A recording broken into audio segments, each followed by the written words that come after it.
Xin chào các bạn nhé. Hôm nay giới thiệu với các bạn cái cục sạc cho bình ắc quy này nha các bạn. Đây là cái cục sạc này mình mới nhận được hàng, mình đang test thử cho cái ắc quy đó các bạn. Thì ở nhà cũng còn xài ắc quy. Mình chế cháo một số đồ với ắc quy xe máy các bạn. Một số xe mà mình không có đi thường xuyên á thì nó bị kiệt cái dung lượng của ắc quy đó các bạn. Trên mỗi lần mà đi không có để xe được, thì nếu như có một hai cái bình ắc quy như thế thì mình có thể mua cái cục sạc để mình xài cho nó nha các bạn, rất là tiện luôn. Thì mình mua cái cục sạc này có 59.000, một cái shop bên Trung Quốc nha các bạn. Đó thì điện áp nó ra là cho xe máy các bạn. Ắc quy xe máy thì là mình xài cái loại là 2A nha các bạn. Đó, tiếng Trung Quốc không à. Thì sạc cũng rất là đơn giản luôn các bạn. Khi mình cắm này mình không có cần kẹp trước ha, mình không có cần kẹp trước, nhưng mà vì để tránh chập chập á thì mình sẽ kẹp một bên trước ha. Đó, rồi mình sẽ cắm điện nha các bạn. Đó, cái này thì quảng cáo là có ngắt sạc khi đầy ha, thì mình cũng chưa biết là chức năng nó có tốt không. Đó, thì khi mới cắm á các bạn, khi mới cắm đèn nó sẽ nháy hết một lượt khoảng tầm mấy giây ha, sau đó nó sẽ chỉ có nháy cái đèn cuối cùng nha các bạn. Lúc đầu cắm vô nó sẽ nháy một loạt và nó có đèn báo đỏ là đang sạc. Khi sạc đầy á thì tất cả là xanh hết và đèn không nháy nữa nha các bạn. Đó, thì mình sẽ test thử ha, coi cái điện áp đầu ra nó như thế nào.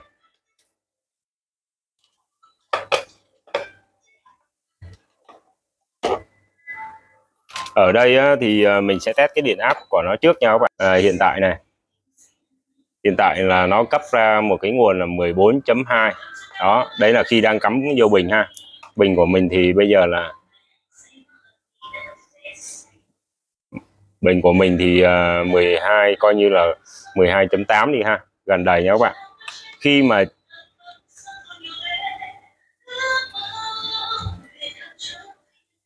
đó, điện áp cấp ra là đúng 14.5354 gì đó, là với cái mức điện áp 14 chấm mấy V này các bạn, là điện áp đầy của ắc quy ha. Như vậy thì ắc quy nó còn khoảng 1V mấy nữa nha các bạn.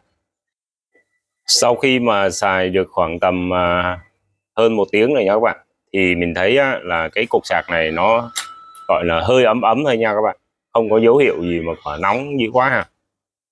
Mình thấy khá là ổn đó các bạn.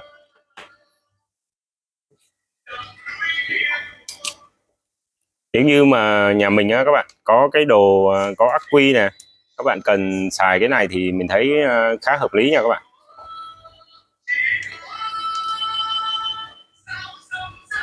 Mười 14.3. Bây giờ mình sẽ coi còn 13 chấm, lên được 13 rồi nha các bạn. Sạc tiếp nè.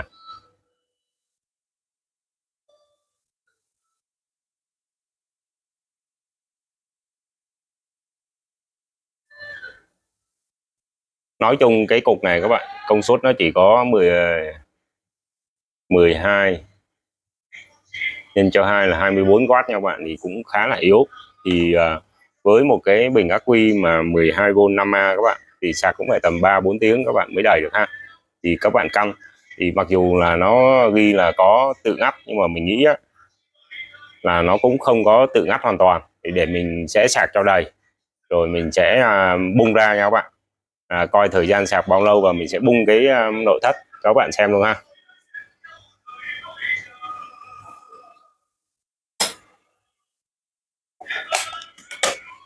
Khoảng tầm 2 tiếng rưỡi nha các bạn, thì nó đã sạc đầy.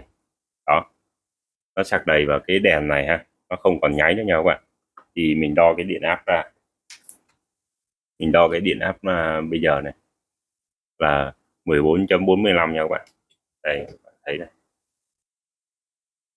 Đó, như thế này thì bình ắc quy đã đầy. Bây giờ mình sẽ tháo cọc ra, mình kiểm tra coi trên đây thì điện áp nó như thế nào ha.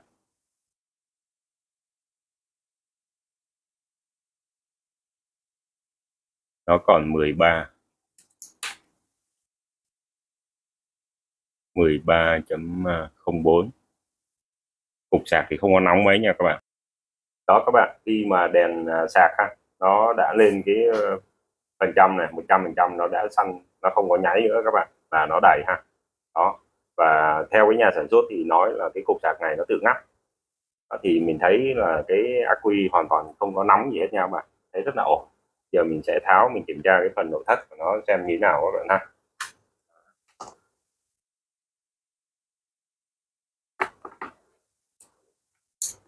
Này khá là nhẹ nha các bạn. Đó, các bạn gỡ ra như thế này.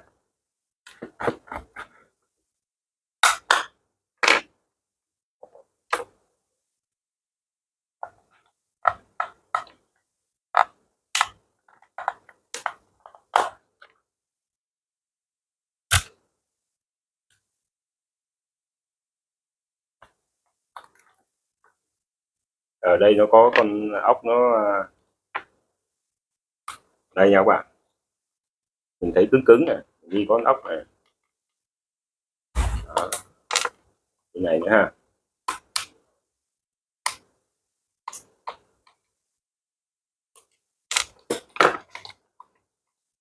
Đây, mạch nó đơn giản như này nha các bạn, quá đơn giản luôn.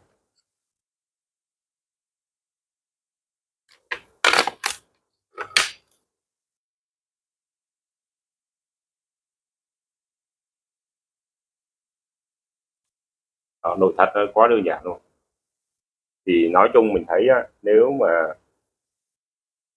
mình xài mà nơi để tự ngắt thì mình nghĩ nó không có tự ngắt đâu các bạn, tức là nó sẽ đưa về cái dòng thấp cho cái ắc quy đó các bạn.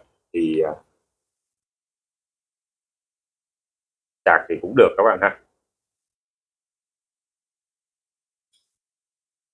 Đó, nội thất rất là đơn giản như thế này.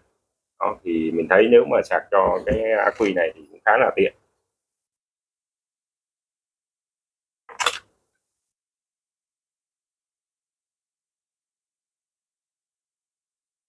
Mình sẽ thử với một cái ắc quy đây là cái khối nguồn 220 ha, nắn qua tụ này 300V ha, để đi qua cái biến áp xung nha các bạn, biến áp xung để cuối cùng ra đây, ra cái chân sạc. Bây giờ mình sẽ cắm thử cho các bạn xem với một cái nguồn với một cái ắc quy cũ coi nó có lên không ha.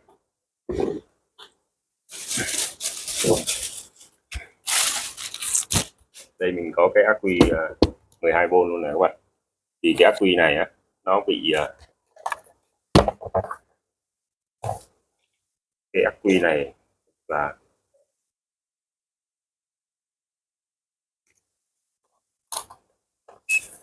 ắc quy này là còn có 1V84. Mình thử sạc cho nó coi có được không nha các bạn.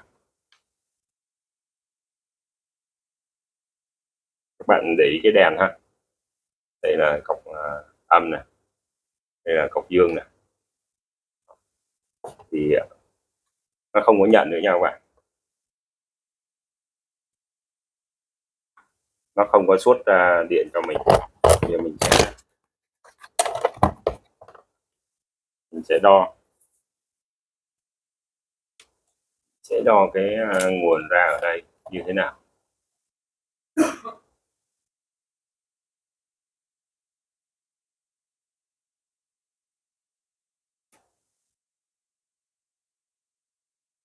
Nó vẫn ra ở đây là 14V mấy các bạn, nhưng mà nó không có sạc ha, không có sạc vô này các bạn, vẫn là 14V rưỡi ha.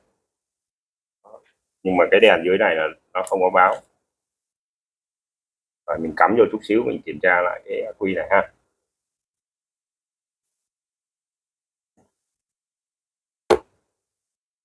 Thấy sạc nó có lên nha các bạn. Đây mình vừa cắm được khoảng 5 phút này thì mình thấy nó có vô điện nha, nó có vô điện. Vậy mình sẽ cắm sạc thử coi nó như thế nào nha các bạn. Đó, mình sẽ để đây ha, khoảng tầm nửa tiếng này nó có vô điện không nha các bạn. Mình đã ráp lại rồi nha các bạn. Thì mình thấy á, khi mà cái bình mà nó hư các bạn, sạc không được ha, thì những cái đèn xanh này các bạn này nó sẽ không có nháy ha. tức là điện nó không có cái bình này hỏng á, không có sạc được thì nguyên cái dòng này nó không không có nháy ha. Tức là cái bình này á, mình sạc ở cỡ khoảng 1 tiếng rồi thì nó không lên được cái mức là nó được 9V mấy nha các bạn, nó không có được lên 10V đó. Tức là cái bình hỏng thì nó sẽ không có tín hiệu đèn ha. Còn như cái bình này sạc bình thường này, cái bình này còn xài ok này đó, thì các bạn để ý là đèn này, đèn nó sẽ nháy ha đó. Như vậy thì với cái mức giá mà khá là mềm như thế này thì mình có được cái cục sạc cho ắc quy cũng khá là tiện nha các bạn. Tuy rằng là nó tự ngắt nhưng mà người ta khuyến cáo á, khi mình sạc ha, tầm đầy khoảng 1-2 tiếng sau á, mà mình nhìn thấy nó đã lên xanh hết như này thì các bạn rút điện ha, rút nguồn để bảo vệ cho cái ắc quy nha các bạn. Tức là cái dòng nó nạp vào khi đầy á nó khá là thấp, như vậy thì mình nó không đủ làm phù cái bình ngay, nhưng mà để lâu thì không tốt nha các bạn. Rồi mình chúc các bạn thành công. Nếu mà có điều gì thắc mắc các bạn để lại phần bình luận giúp mình nhé. Xin chào các bạn nha.